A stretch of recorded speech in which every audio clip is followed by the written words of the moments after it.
Have you ever had a career-ending accident? A moment, 1 second, where your entire life changed completely, and everything you've worked for, put time, money, energy, poured your heart and soul into, was gone in an instant. And you knew it. As soon as you had that moment, that accident, that your life would never be the same again. I had one of those moments. I was a martial arts instructor, and my entire life revolved around martial arts. My friends were martial artists. My extracurricular activities supported my martial arts training. The books on my shelf were martial arts based.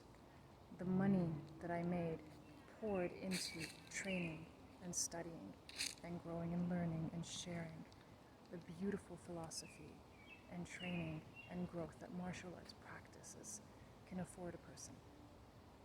I loved it. I loved it. I loved it for many reasons, one of which was because it gave me a sense of competence and confidence, something I really lacked. I also lacked self-esteem, and this was one of the few things that actually made me come alive, that felt safe, that felt good, that felt like I could be seen and heard and respected and appreciated and acknowledged. This was the one thing that actually elevated me emotionally, mentally, physically.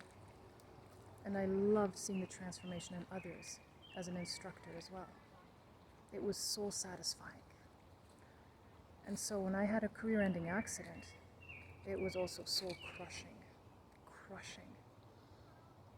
And I realized my entire identity was wrapped up in martial arts. Although the accident was unexpected, I was not surprised. And the reason I was not surprised is because I had had many signals, many signs from the universe, small little taps on the wrist, little reminders saying, Yvette, you have other gifts. There are other areas that you should be developing.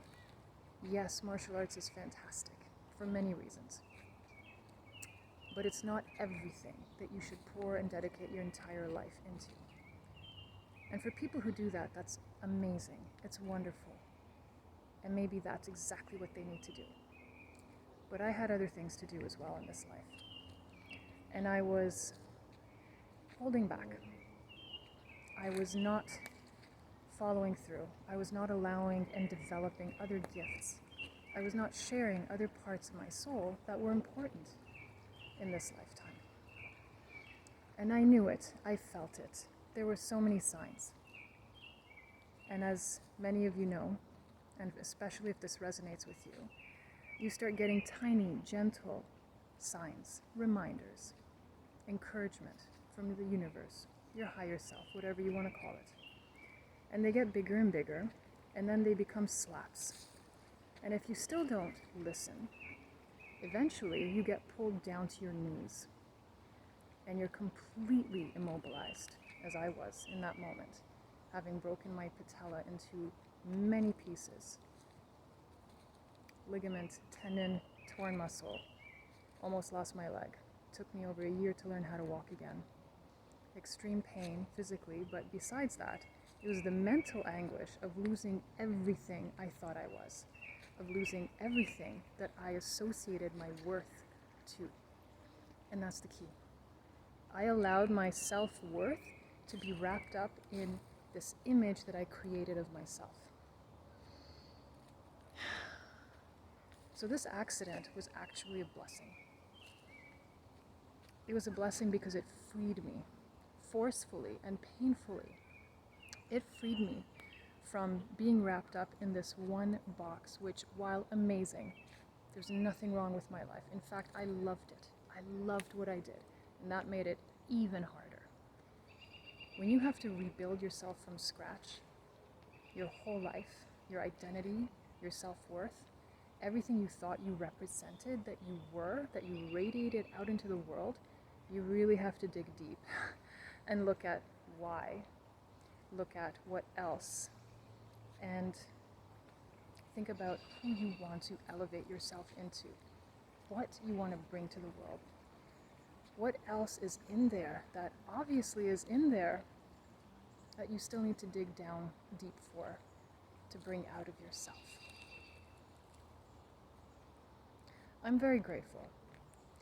As hard as that journey was for me, I'm incredibly grateful because it allowed me the opportunity to really take a deep look at so many other areas, to grow, to learn, to be incredibly humbled, brought down to my knees, humbled, where I had to ask for permission and help.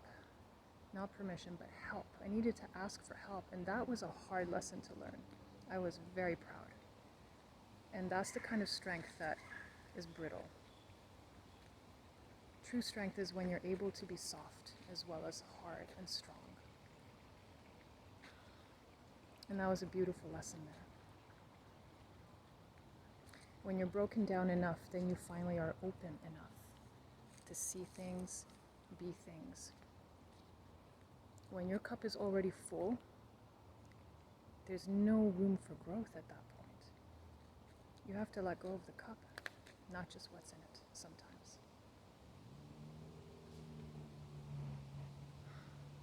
I'd love to hear about your journeys.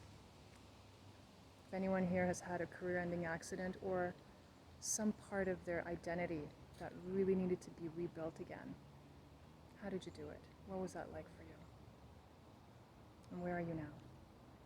What beauty and power and empowerment and strength and inspiration are you now sharing with the world as a result? How did you use that seeming accident to grow into a better version of yourself, to bring out more, to share more with the world, and become an even more powerful, blazing, shining